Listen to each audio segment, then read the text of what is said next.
हाँ, नमस्कार बच्चा लोग। आप सबका स्वागत है। क्या चल रहा था हमारा? वैद्युत आवेश तथा वैद्युत क्षेत्र फर्स्ट चैप्टर चल रहा था, जिसमें हमने कहाँ तक बात कर लिया था? मैं बात कर लिया था शायद किसी बिंदु आवेश के कारण वैद्युत क्षेत्र की तीव्रता, उसके बाद फिर किसी निकाय में अगर कई सारे आवेश हैं तो उसके कारण किसी बिंदु पर वैद्युत क्षेत्र की तीव्रता की बात कर ली थी, है ना। अब आगे बात करेंगे कि सतत आवेश वितरण के कारण किसी बिंदु पर स्थिर वैद्युत बल किस प्रकार लगता है, इस पे हम आज चर्चा करेंगे, है ना। तो सतत आवेश वितरण क्या होता है भाई? सतत आवेश वितरण किसे कहते हैं? मान लीजिए यदि कोई पृष्ठ है या कोई सतह है, इस पर अगर आवेश एक समान रूप से वितरित है ना, कोई भी सतह है, चाहे फ्लैट है, कैसी भी सतह है, उस पर अगर आवेश आपका एक समान रूप से वितरित है ना, यानी कोई निश्चित क्षेत्र है, उसमें जितना आवेश है दूसरे निश्चित क्षेत्र में उतना ही आवेश है, तो क्या कहा जाएगा कि आवेश एक समान रूप से वितरित है ना। और इस प्रकार के वितरण की व्यवस्था जब होती है आवेश की, तो उसको क्या बोलते हैं? सतत आवेश वितरण, है ना। अब सतत आवेश वितरण कितने प्रकार का हो सकता है? ये आपका तीन प्रकार का हो सकता है ना। एक रैखिक आवेश वितरण, एक पृष्ठ आवेश वितरण, और एक आयतन आवेश वितरण, है ना। रैखिक आवेश वितरण क्या होता है भाई? रैखिक आवेश वितरण उसे कहते हैं जब कोई वायर हो, है ना, यानी एक लाइन में, अब वो वायर कैसा भी हो सकता है ना, सीधा भी हो सकता है, मुड़ा हुआ भी हो सकता है ना, उस पर अगर आवेश एक समान रूप से वितरित है, जैसे कोई तार है, इस पर आवेश एक समान रूप से वितरित है, तो उसको क्या बोलेंगे? रैखिक आवेश वितरण। पृष्ठ आवेश वितरण किसे बोलेंगे? कोई भी सतह है, एक प्लेन है, उस पर अगर आवेश एक समान रूप से वितरित है तो उसको हम क्या बोल देंगे? पृष्ठ आवेश वितरण या पृष्ठीय आवेश वितरण, है ना। अब आयतन आवेश वितरण क्या होगा? अब कोई वॉल्यूम है ना, आयतन है ना, अब कोई गोला है या कोई घन है ना, कोई भी व्यवस्था ऐसे जो त्रिविमीय हो, उस पर अगर एक समान रूप से आवेश वितरित है तो उसको क्या बोलेंगे? आयतन आवेश वितरण, है ना। तो हम एक एक करके देखेंगे, है ना। तो पहले सतत आवेश वितरण क्या होता है ना, तो हम देखेंगे यदि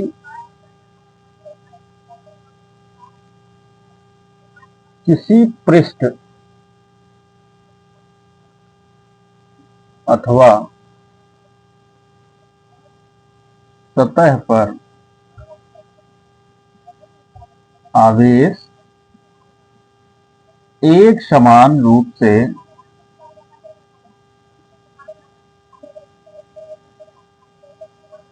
वितरित है या वितरित हो, तो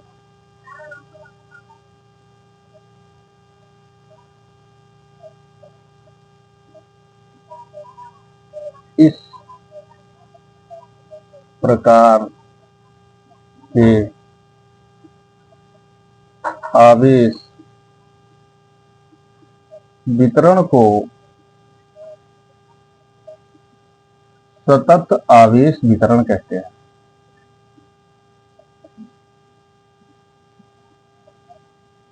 है ना। एक समान रूप से आवेश कहीं भी वितरित होगा तो वो क्या कहलाएगा? सतत आवेश वितरण कहलाएगा, है ना। और जो आपका सतत आवेश वितरण होता है बेटा, तीन प्रकार का होता है ना। सतत आवेश वितरण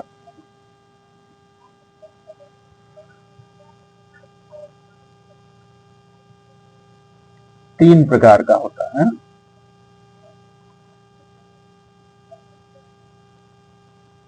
तीन प्रकार का होता है। कौन कौन? एक रैखिक, है ना,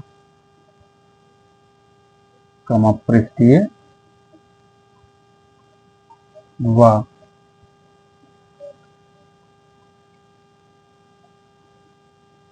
आयतन आवेश वितरण।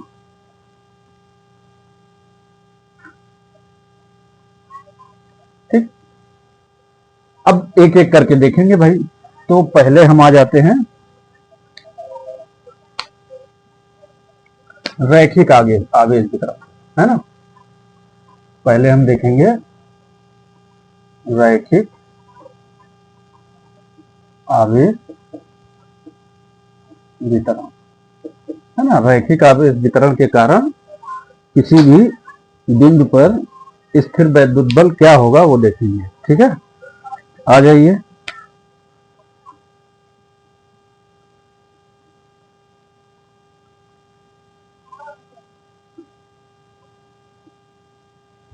ये हमने निर्देशांक ले लिया।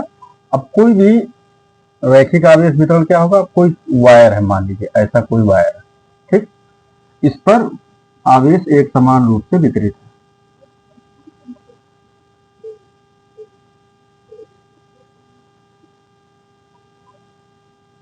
ठीक, अब इसकी पूरी लंबाई में आवेश एक समान रूप से वितरित है। अब इसकी प्रति एकांक लंबाई में जो आवेश होगा उसको क्या बोल देंगे, रेखीय आवेश घनत्व बोल देंगे। ठीक है, पूरी लंबाई में कोई आवेश वितरित है। अब इसकी एकांक लंबाई में जितना आवेश निहित होगा या वितरित होगा उसको हम लोग क्या बोलेंगे, रेखीय आवेश घनत्व, है ना। और उसको रिप्रेजेंट करेंगे हम लोग लैम्डा से। ओके, अब इस पे हम कोई छोटा सा एलिमेंट मान लें, ये वाला, है ना, एक छोटा सा एलिमेंट डीएल मान लेते हैं, है ना। अब इस छोटे से एलिमेंट की मूल बिंदु से जो स्थिति है उसको हम क्या मान लेते हैं, वेक्टर r1। और इस पूरे आवेश वितरण के कारण किसी एक बिंदु P पर मान लीजिए यहाँ एक धन परीक्षण आवेश Q0 स्थित है ना। यहाँ पे हमें स्थिर वैद्युत बल निकालना है। तो इस बिंदु P की मूल बिंदु के सापेक्ष जो स्थिति सदिश है उसको हम वेक्टर r2 मान लेते हैं। ठीक, तो इस छोटे से एलिमेंट की बिंदु P से दूरी क्या हो जाएगी, इसको हम बोलेंगे वेक्टर r21, है ना। ये वैल्यू होगी आपकी vector r2 minus vector r1 के बराबर, है ना। बिंदु P की इसके सापेक्ष दूरी क्या हो जाएगी, वेक्टर r21, जिसको आप क्या लिख सकते हो, vector r2 minus vector r1। इतनी व्यवस्था है ना। तो यहाँ कोई तार हमने मान लिया, है ना। कोई भी पतला तार है, यदि एक पतले तार पर, है ना, वो तार कैसा भी हो सकता है, सीधा हो या मुड़ा हुआ हो, कोई बात नहीं। यदि एक पतले तार पर आवेश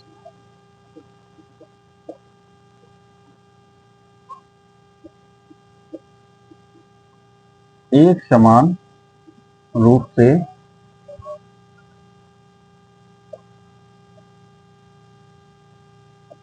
वितरित है ना,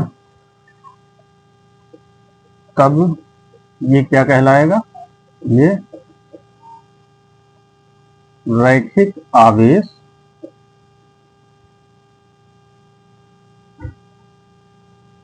वितरण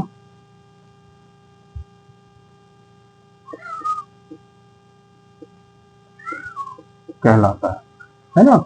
इस तार पे एक समान रूप से आवेश वितरित है तो ये क्या कहलाएगा, रैखिक आवेश वितरण कहलाएगा।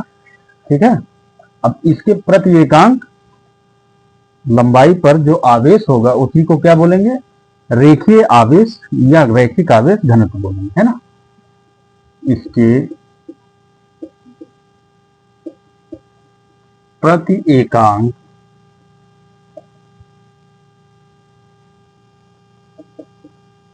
लंबाई पर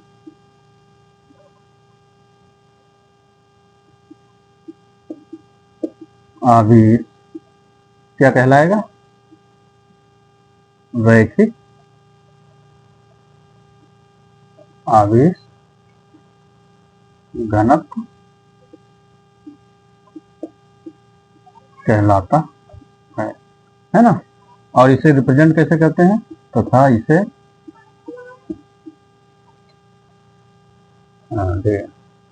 डेल्टा से या लैम्डा से प्रदर्शित करते हैं, लैम्डा से प्रदर्शित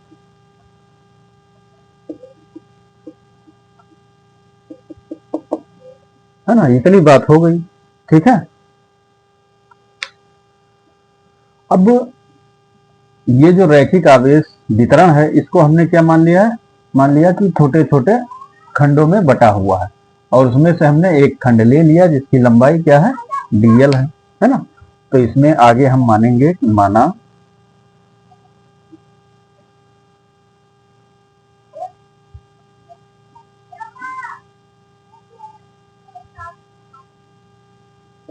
रैखिक आवेश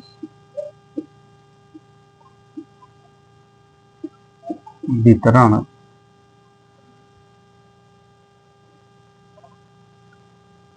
अनेक सूक्ष्म खंडों से मिलकर बना है ना। इसको हमने क्या मान लिया कि ये अनेक सूक्ष्म खंडों से मिलकर बना हुआ, ठीक है।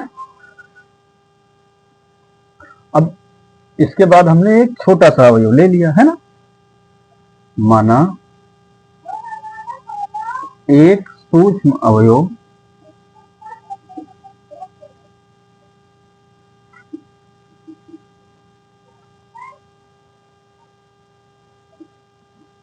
dl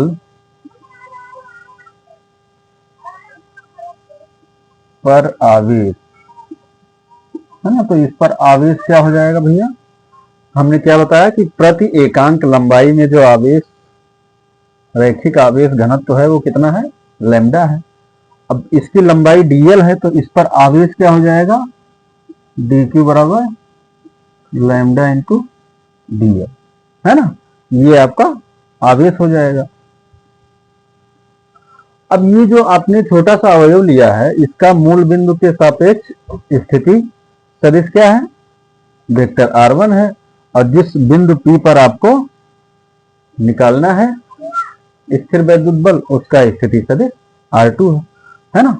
तो आगे लिखेंगे कि माना अवयव dl का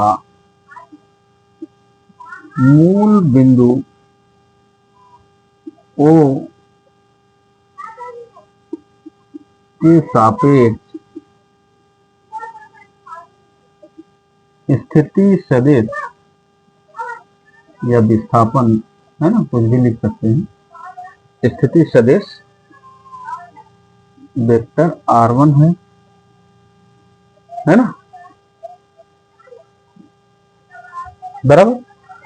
और इसी मूल बिंदु के सापेक्ष वेक्टर r2 डिस्टेंस पे क्या है, एक बिंदु P है ना। तथा मूल बिंदु O के सापेक्ष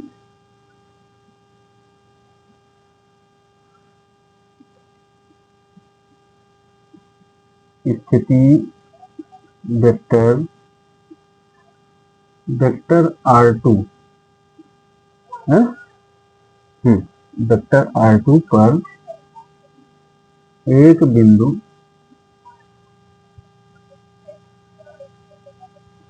P है, बराबर।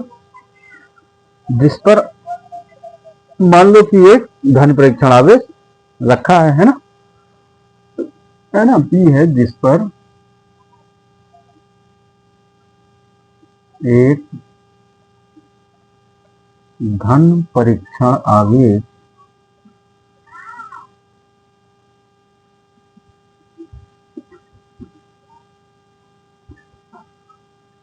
Q0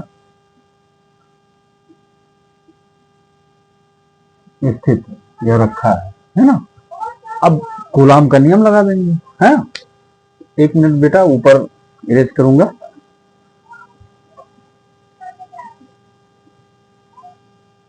है ना। अब आगे देखेंगे, इस बिंदु P पर आपका धन परीक्षण आवेश Q0 स्थित है।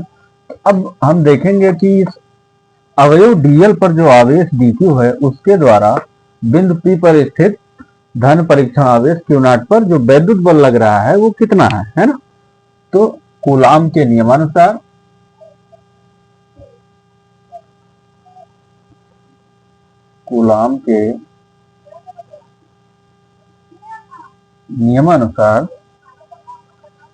आवेश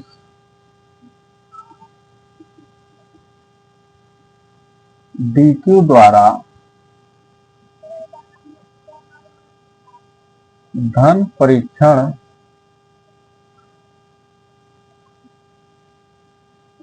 आवेश Q0 पर लगने वाला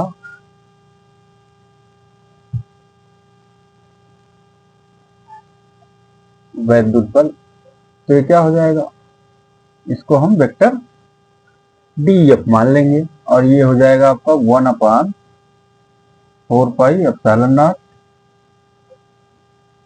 dq इंटू Q0। इनके बीच की दूरी क्या है भैया, r21 और डायरेक्शन यूनिट वेक्टर r21 हो जाएगा, है ना।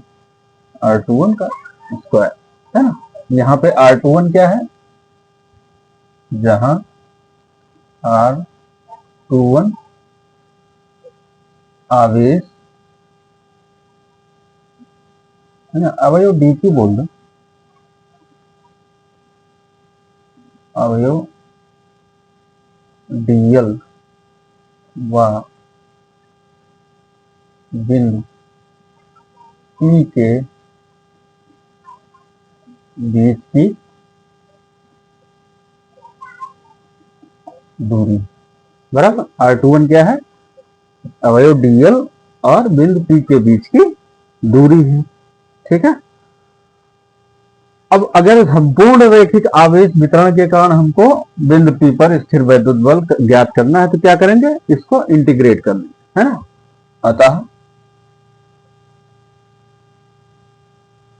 संपूर्ण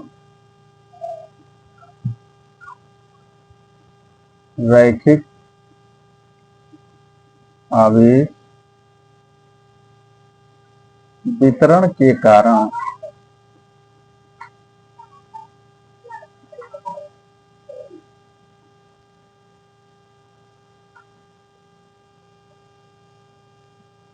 Q0 पर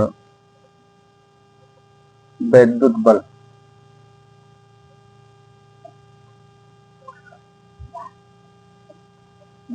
क्या हो जाएगा, ये आपको मिलेगा वेक्टर F इक्वल टू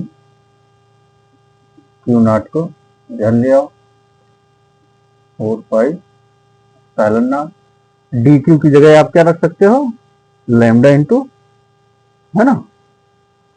ये इधर dq बराबर क्या है, लैम्डा इंटू dl। तो हम लोग यहां लिख देंगे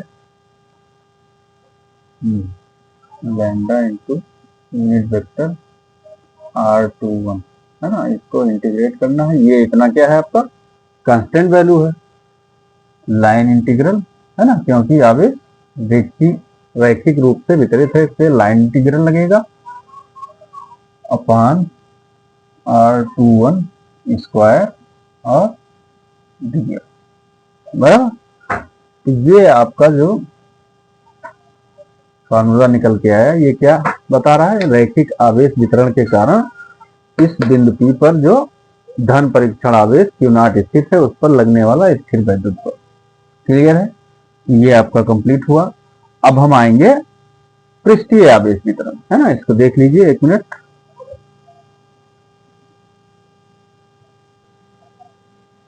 अब दूसरा क्या आ जाता है बेटा, ये आता है पृष्ठ आवेश वितरण, है ना। तो हम लोग इसको देखेंगे,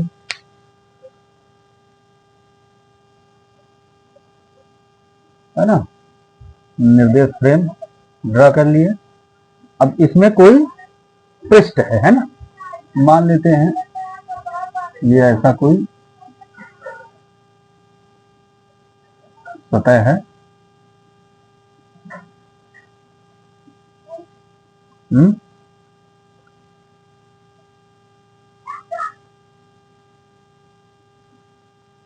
इस सतह पे आवेश एक समान रूप से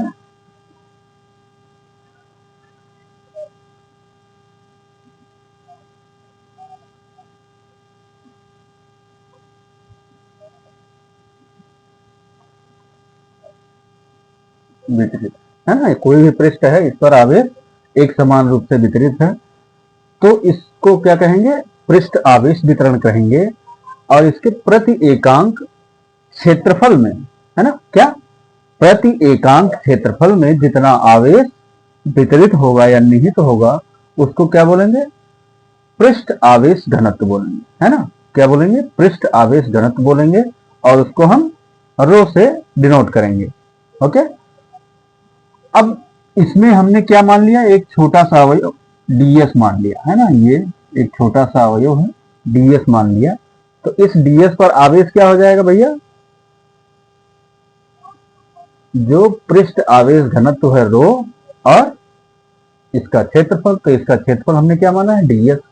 इस पर जो स्मॉल आवेश क्वांटिटी जो भी होगा dq, वो कितना होगा, रो इंटू ds हो जाएगा, है ना। और इसकी मूल बिंदु O के सापेक्ष स्थिति सदिश इसका क्या है, इसका वेक्टर r1, और जो बिंदु P है जहां पे धन परीक्षण आवेश स्थित है उसका स्थिति सदिश क्या है, वेक्टर r2 है। अब इससे बिंदु P के बीच की दूरी क्या है, वेक्टर r21, जिसको आप लिख सकते हो vector r2 minus vector r1। ठीक, अब इस पूरे पृष्ठ आवेश वितरण के कारण जो धन परीक्षण आवेश Q0 बिंदु P पर स्थित है, इस पे कितना स्थिर वैद्युत बल लगेगा वो हमें देखना है ना। तो पहले हम देख लें कि पृष्ठ आवेश वितरण क्या है। यदि किसी पृष्ठ, है ना, यदि किसी पृष्ठ पर आवेश एक समान रूप से वितरित है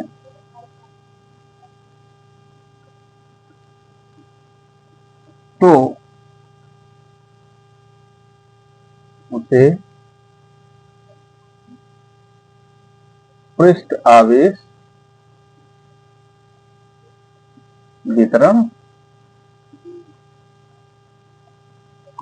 कहते हैं, है ना।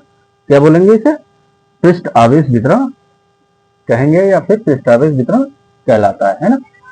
अब इसके प्रति एकांक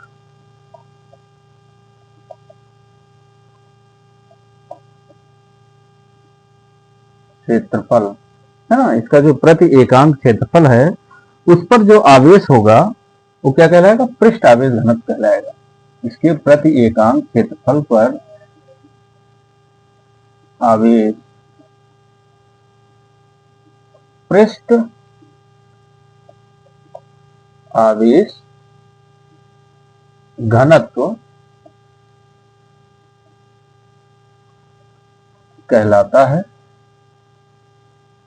तथा इसे किससे डिनोट करेंगे, है ना, रो से, रो से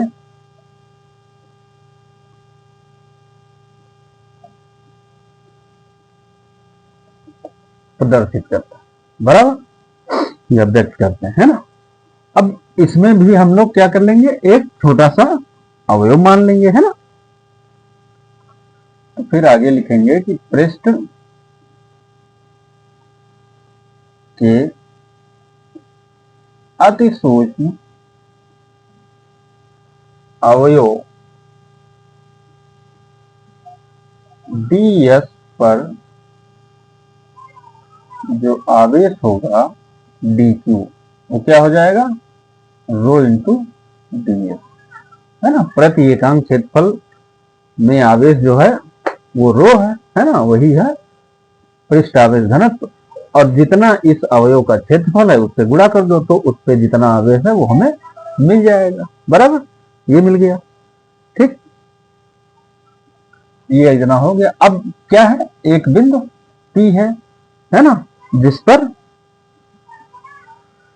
पृष्ठ आवेश वितरण के कारण हमें स्थिर वैद्युत बल ज्ञात करना है।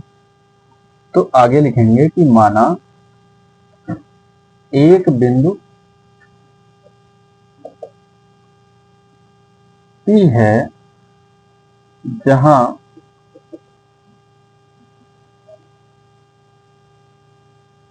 है ना, जहां पृष्ठ आवेश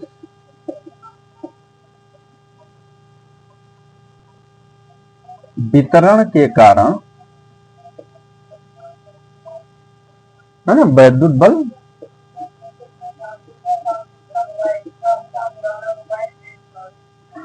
ज्ञात करना, बराबर। तो इसके लिए क्या करेंगे, इस बिंदु P पर हम एक धन परीक्षण आवेश Q नॉट को स्थिर मान लेंगे, है ना। तो क्या करेंगे, इसके लिए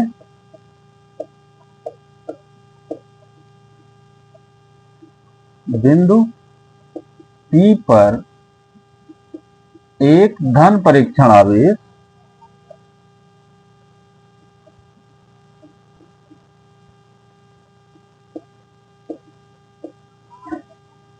Q नॉट है ना स्थित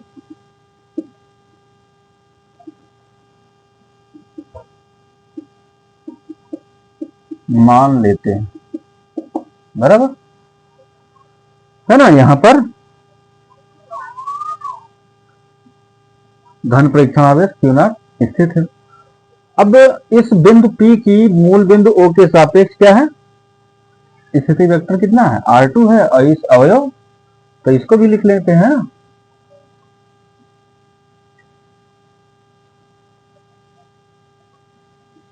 अवयव ds का मूल बिंदु O के सापेक्ष स्थिति वेक्टर या स्थिति सदिश, स्थिति वेक्टर वेक्टर R1 व है ना बिंदु P का स्थिति वेक्टर क्या है, वेक्टर R2। ठीक है। अब फिर वही बात कूलाम के नियमानुसार, है ना,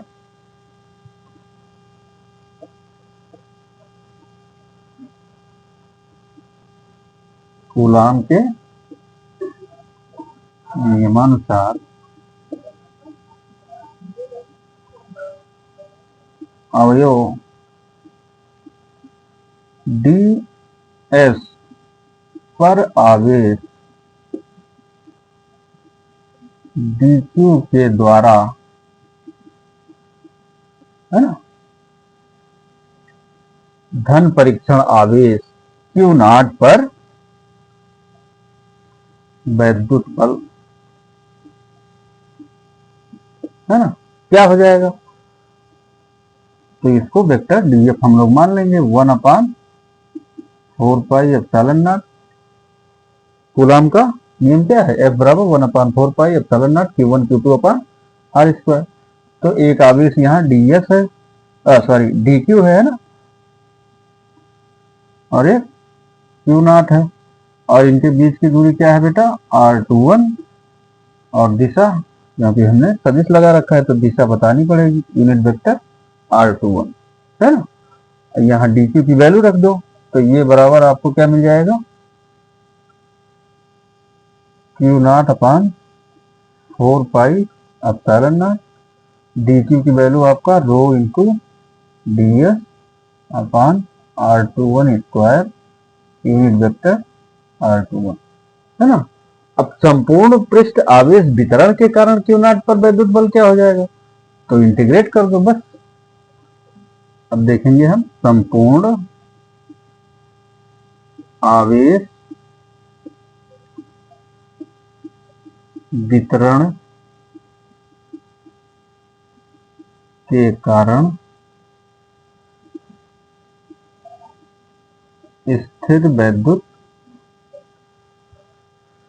है ना, Q नॉट पर स्थिर वैद्युत बल। अब इंटीग्रेट कर देंगे तो वेक्टर F बराबर क्या हो जाएगा आपका, Q नॉट अपान 4πε0, है ना। सरफेस इंटीग्रल लगाएंगे, है ना, क्योंकि आवेश पृष्ठ पर वितरित है। और ये आपका हो जाएगा रो इंटू यूनिट वेक्टर R21 अपान R21 स्क्वायर ds, बराबर। ये हो गया आपका पृष्ठ आवेश वितरण के कारण बिंदु P पर स्थित धन परीक्षण आवेश Q नॉट पर लगने वाला स्थिर वैद्युत बल, है ना। इसको देख लीजिए बेटा। फिर नेक्स्ट अगला जो है आयतन आवेश वितरण, उस पर आएंगे।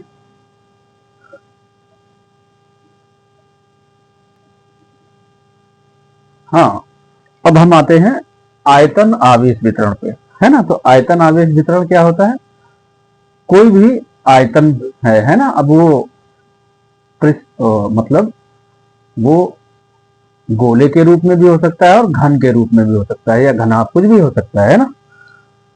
तो फिर वही एक निर्देश फ्रेम लेते हैं हम,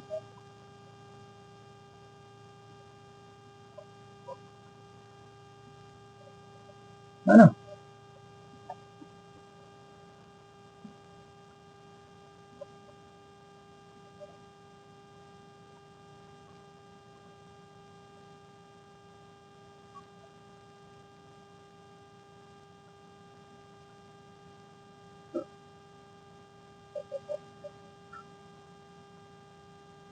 कोई भी आयतन है पूरा, इसमें एक समान रूप से आवेश वितरित है ना।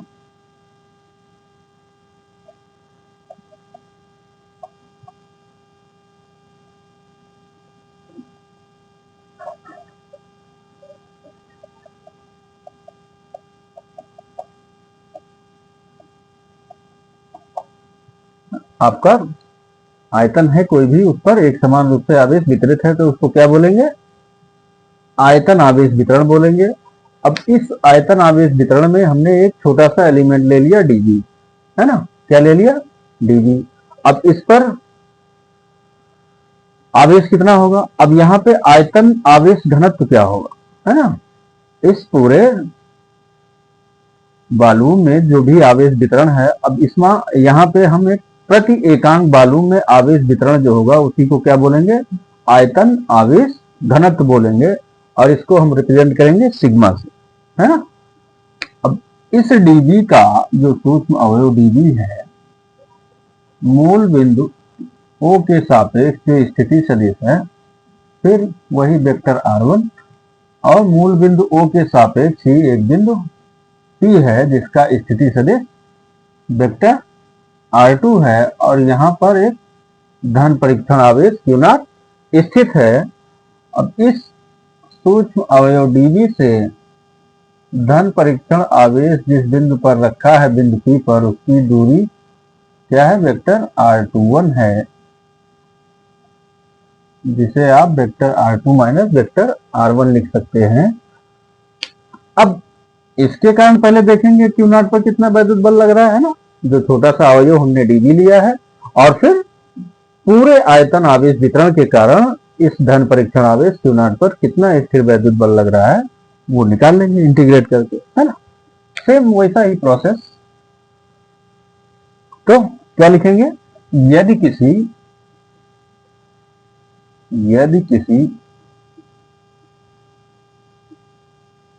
आयतन पर आवेश, ना वो आयतन कोई भी हो सकता है, गोला भी हो सकता है, घन भी हो सकता है ना। यदि किसी आयतन पर आवेश एक समान रूप से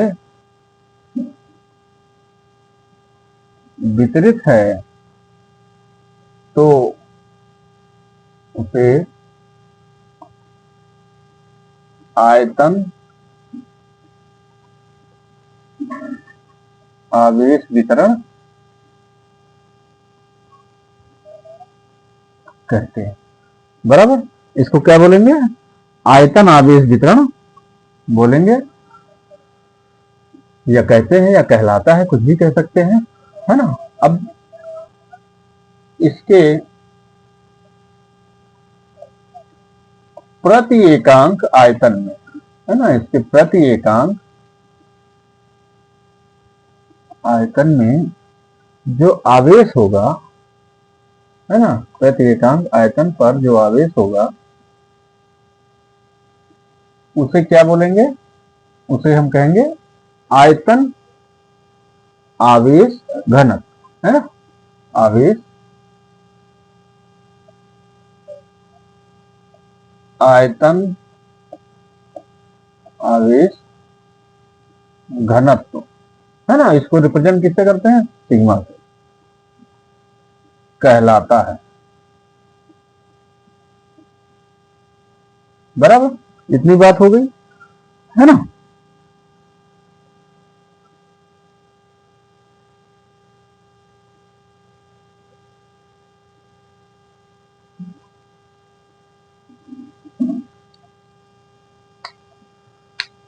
सॉरी, इसका रिप्रेजेंटेशन रो से होता है ना। और पृष्ठ आवेश घनत्व का रिप्रेजेंटेशन हमने शायद रो से कर दिया है, तो उसको सिग्मा कर लीजिएगा, है ना। पृष्ठ आवेश घनत्व, है ना, जो लास्ट हमने देखा था, क्या? पृष्ठ आवेश वितरण, है ना। उसकी जगह शायद सिग्मा की जगह हमने रो कर दिया है, तो वहां आप लोग सिग्मा हटा कर, सॉरी, रो हटा करके सिग्मा कर लीजिए। ओके, वो बाय मिस्टेक हो गया, है ना। आयतन आवेश घनत्व रो कहलाता है, ठीक है।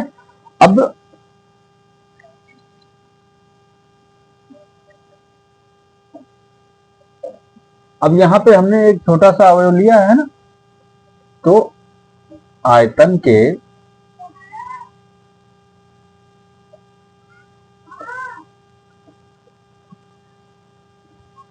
अति सूक्ष्म अवयव, है ना, एक छोटा सा अवयव हमने डीबी लिया है, इस पर आवेश क्या हो जाएगा?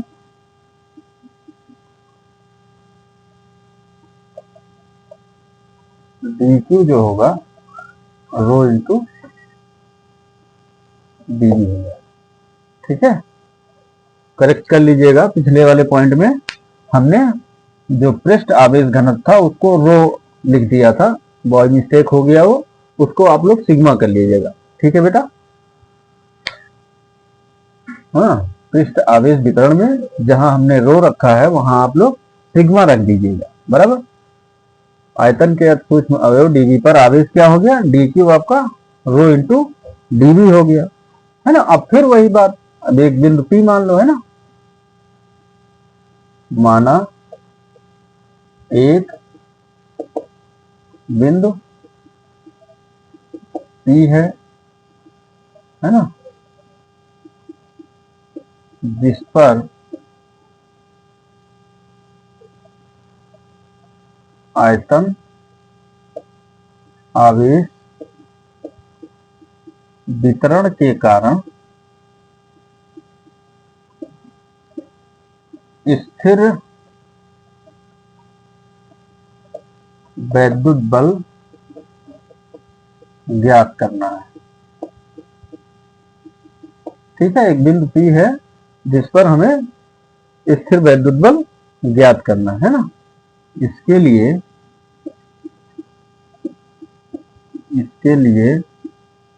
क्या करेंगे हम लोग? बिंदु पी पर एक धन परीक्षण आवेश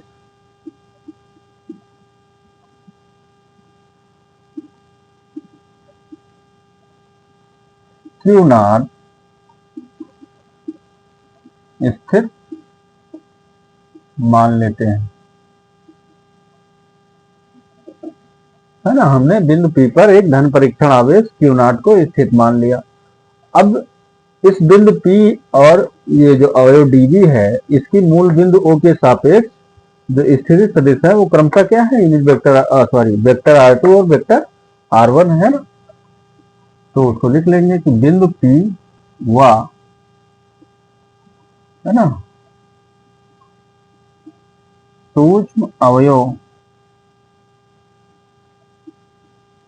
dv के मूल बिंदु O के सापेक्ष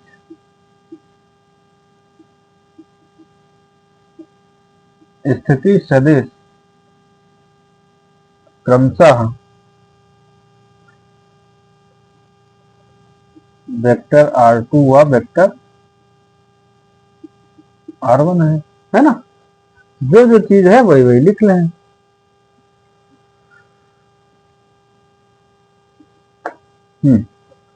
तो अब इस अवयव dv पर जो आवेश है उसके कारण क्यू नॉट पर हम लोग निकाल लेंगे वैद्युत बल, है ना। तो कूलाम के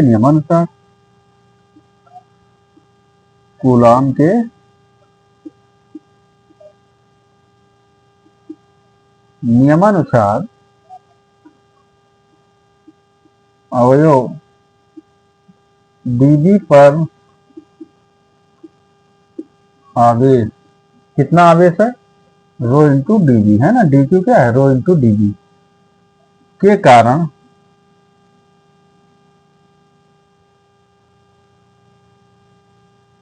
क्यू नॉट पर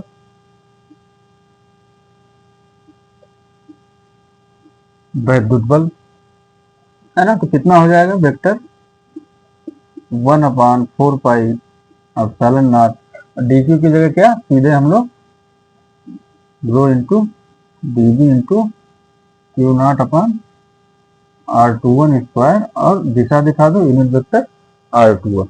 अब संपूर्ण आयतन, है ना, जो संपूर्ण आयतन पर आवेश वितरण है उसके द्वारा क्यू नॉट पर वैद्युत बल क्या हो जाएगा, तो आयतन इंटीग्रल लगा दो, इंटीग्रेट कर दो, काम खत्म। तो लिखेंगे कि संपूर्ण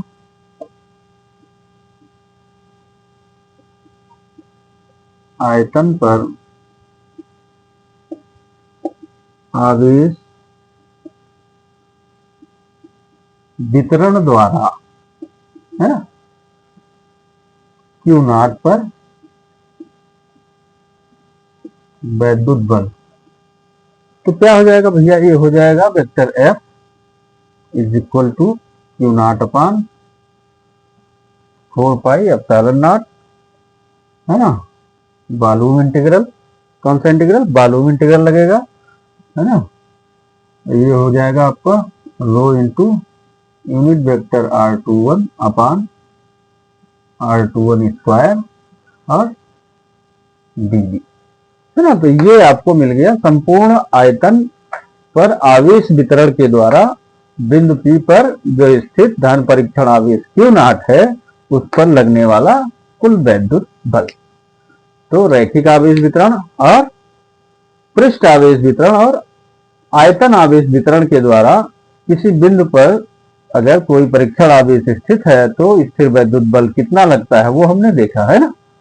और ये करेक्शन कर लीजिएगा, जो हमने पृष्ठ आवेश वितरण में जो पृष्ठ आवेश घनत्व है उसको बाय मिस्टेक सिग्मा की जगह रो कर लिया है, उसको आप लोग सिग्मा कर लीजिएगा। तो ये तीनों आपका समाप्त हुआ। अब हम आगे बढ़ेंगे, इसको देख लो बेटा, 1 मिनट।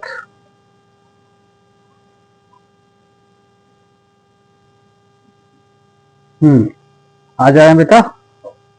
अगला पॉइंट क्या है आपका, वैद्युत द्विध्रुव तथा द्विध्रुव आघूर्ण, है ना। तो ये वैद्युत द्विध्रुव क्या होता है, ये क्या बला है। तो जब कोई, है ना, कोई दो आवेश मिल करके ऐसा सिस्टम बनाए, अब वो आवेश कैसे हो, उनकी जो मात्रा हो यानी जो परिमाण हो वो समान हो और चिन्ह विपरीत हो, है ना, कि एक धनात्मक होना चाहिए और एक ऋणात्मक होना चाहिए, है ना। एक पर जितना धनावेश हो उतना ही दूसरे पे ऋण आवेश हो, और ये दोनों आवेश जब एक दूसरे से बहुत अल्प दूरी पर स्थित हो, है ना। एक ऐसा सिस्टम जिसमें दो आवेश हो, एक आवेश धनात्मक हो, एक आवेश ऋणात्मक हो, है ना, परंतु उनका परिमाण बराबर होना चाहिए, है ना। यानी एक आवेश पर जितना धन आवेश है उतना ही दूसरे पे ऋण आवेश है, और दोनों एक दूसरे से अल्प दूरी पर स्थित हैं। तो फिर इस प्रकार की सिस्टम को या इस प्रकार के निकाय को क्या बोलते हैं? वैद्युत द्विध्रुव बोलते हैं, है ना। तो वैद्युत द्विध्रुव क्या है भैया? एक ऐसा निकाय है जिसमें दो बराबर परंतु विपरीत चिन्ह वाले आवेश एक दूसरे से अल्प दूरी पर स्थित होते हैं। तो वो जो व्यवस्था बनी वो क्या कहलाएगी? वो आपका कहलाएगी वैद्युत द्विध्रुव। बराबर, वैद्युत द्विध्रुव क्लियर है। और द्विध्रुव आघूर्ण क्या होता है? द्विध्रुव आघूर्ण है आपका, अब इन दोनों आवेशों में से किसी एक आवेश का परिमाण ले लिया हमने, और उनके बीच की जो दूरी है अल्प दूरी, उसका गुणनफल जो होता है वही क्या कहलाता है? द्विध्रुव आघूर्ण, है ना। किसी वैद्युत द्विध्रुव का जो द्विध्रुव आघूर्ण होता है वो उनमें से किसी एक आवेश एवं उन दोनों आवेशों के बीच की जो अल्प दूरी है उन दोनों का जो गुणनफल होगा वही क्या कहलाएगा? द्विध्रुव आघूर्ण कहलाता है। ठीक है, तो हम लोग देख लेते हैं भाई वैद्युत द्विध्रुव कैसा होता है।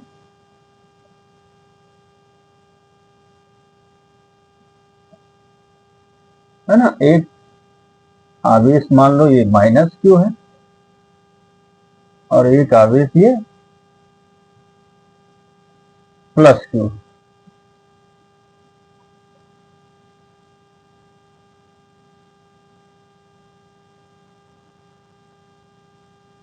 ठीक, और इनके बीच की जो दूरी है उसको 2L मीटर लेते हैं। ठीक है,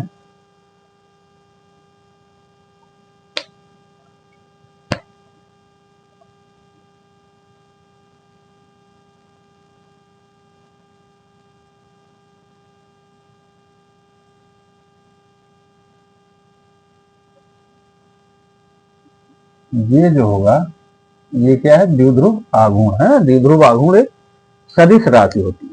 ठीक है, इसकी दिशा माइनस वाले आवेश से प्लस आवेश प्लस वाले आवेश की ओर होती है। ठीक है, तो पहले वैद्युत द्विध्रुव क्या होता है भैया? तो इसकी परिभाषा क्या हमने अभी बताई कि वैद्युत द्विध्रुव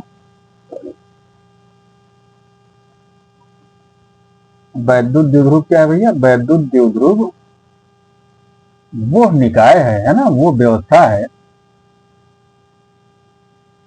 वो निकाय है जिसमें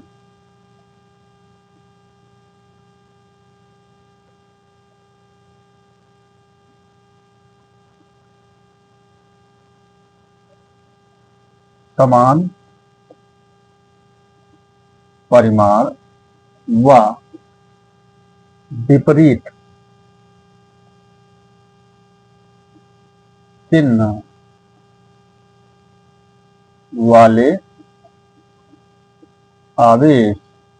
वाले आवेश अल्प दूरी पर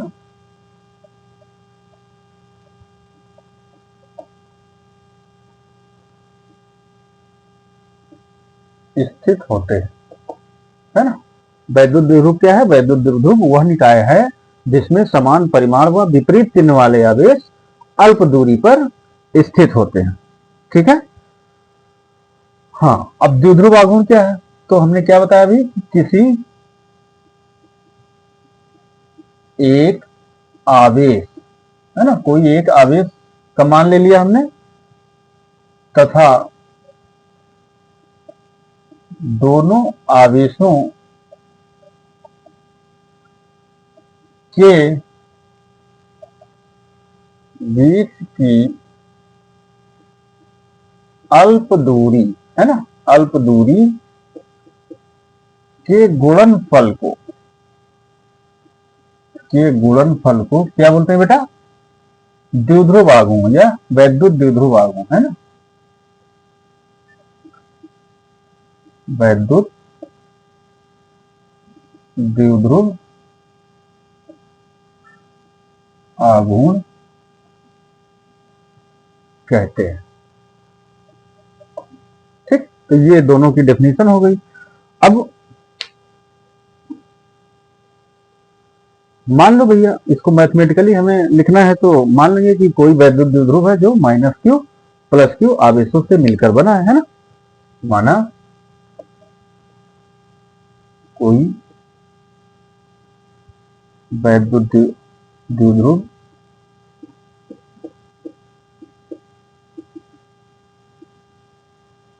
-q व +q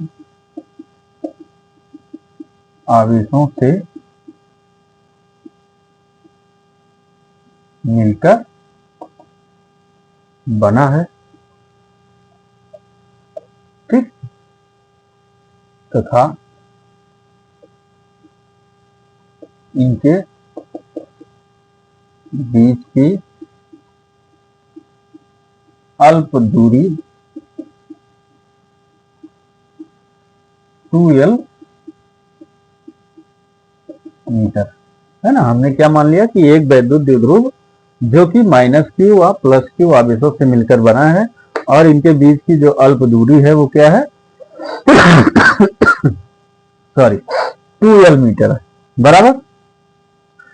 तो वैद्युत द्विध्रुव का आघूर्ण क्या हो जाएगा, है ना? तब वैद्युत द्विध्रुव आघूर्ण, है ना, जो P होगा क्या हो जाएगा? किसी एक आवेश गुणे दोनों के बीच की अल्प दूरी, तो Q इंटू 2l हो जाएगा, या इसको आप सीधे 2ql लिख दो, है ना? ठीक है, और इसका मात्रक क्या हो जाएगा? Coulomb metre. मात्रक क्या हो जाएगा? कूलाम मीटर, है ना? आवेश Q पर, सॉरी, आवेश Q का मात्रक कूलाम और 2l क्या है? दूरी है, तो दूरी का मात्रक मीटर, तो द्विध्रुव आघूर्ण का मात्रक क्या हो जाएगा? Coulomb metre. अब ये जो P है, यानी जो वैद्युत द्विध्रुव आघूर्ण है, ये क्या होता है बेटा? सदिश राशि होता है ना?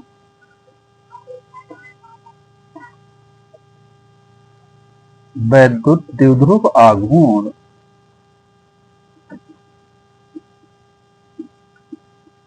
P जो होता है एक सदिश राशि, एक सदिश राशि है जिसकी दिशा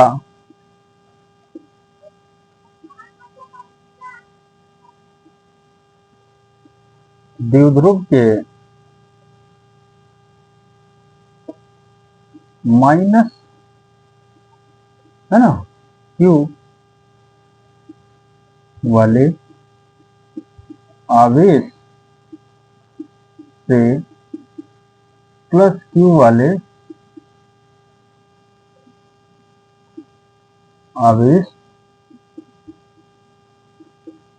की ओर होते हैं, है ना, बराबर। वैद्युत द्विध्रुव आघूर्ण क्या है बेटा? एक सदिश राशि है जिसकी दिशा क्या होगी? जिसकी दिशा द्विध्रुव के -q वाले आवेश से +q वाले आवेश की ओर होती है। क्लियर है इतनी बात, है ना? इसका मात्रक तो बता ही दिया, इसका विमीय सूत्र क्या हो जाएगा, है ना? है ना, P का जो विमीय सूत्र होगा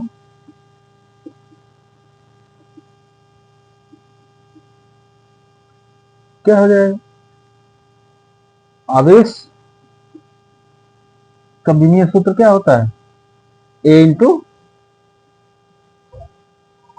है ना, कूलाम मीटर है इसका मात्रक, और विमीय सूत्र आवेश का आपका AT होता है ना? और जो लंबाई है उसका क्या होगा? L होगा, है ना? तो ये हो जाएगा आपका LTA।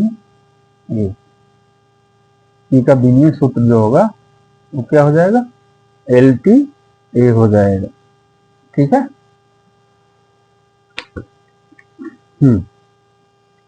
अब द्विध्रुव का कोई एग्जांपल, वैद्युत द्विध्रुव। अब जैसे कुछ अणु जो होते हैं, HCl है ना, H2O है, CH4 है ना, HBr है, इस तरह के अणु जो होते हैं ये वैद्युत द्विध्रुव की तरह कार्य करती है ना। इनकी संरचना इस प्रकार हो जाती है कि उस पूरे अणु में जितने भी परमाणु हैं उन सबका धनावेश किसी एक ओर और पूरा ऋणावेश किसी एक ओर शिफ्ट हो जाता है ना। इस प्रकार की व्यवस्था क्या बन जाती है, वैद्युत द्विध्रुव बन जाती है ना। अब अगर किसी परमाणु की बात करें तो परमाणु आपका अगर सामान्य रूप से रखा हुआ है तो वो वैद्युत द्विध्रुव की तरह कार्य नहीं करेगा। क्यों? क्योंकि उसका जो नाभिक है यानी जो समस्त धनावेश है और उसके बाहर जो इलेक्ट्रॉन चक्कर लगा रहे हैं उन दोनों का जो सेंटर होगा है ना वो एक ही होगा। ठीक है। यानी जो समस्त धनावेश और समस्त ऋणावेश किसी एक परमाणु का कोसेंट्रिक होता है ना। केंद्रीय मतलब एक सेंटर पे ही दोनों प्रकार के आवेशों का केंद्र एक ही सेंटर पे आता है। ठीक है। इसलिए वो द्विध्रुव की तरह कार्य नहीं करेगा। और जब किसी एक परमाणु को हम किसी वैद्युत क्षेत्र में रख दें तो क्या होगा, उस वैद्युत क्षेत्र की वजह से शिफ्टिंग हो जाएगी। उसका जो धनावेश है यानी नाभिक एक तरफ शिफ्ट हो जाएगा और इलेक्ट्रॉन एक तरफ, है ना। तो जब कोई परमाणु किसी वैद्युत क्षेत्र में रखा जाता है तो वो भी किसी वैद्युत द्विध्रुव की भांति कार्य करने लगता है या वैद्युत द्विध्रुव की भांति व्यवहार करता है। ठीक है। तो ये हो गया आपका वैद्युत द्विध्रुव। अब इस क्लास में बेटा या इस वीडियो में इतना ही रहेगा और आगे जो लेक्चर एक वीडियो जो और आएगी उसी में आपका सारा समाप्त हो जाएगा ये पहला चैप्टर। ठीक है। उसके बाद न्यूमेरिकल पे आएंगे। और अगर आप लोगों को बेटा ये कंटेंट अच्छा लगा हो, तरीका समझ में आ रहा हो तो इसको लाइक करें, शेयर करें, सब्सक्राइब करें, है ना। ठीक है। थैंक यू बेटा।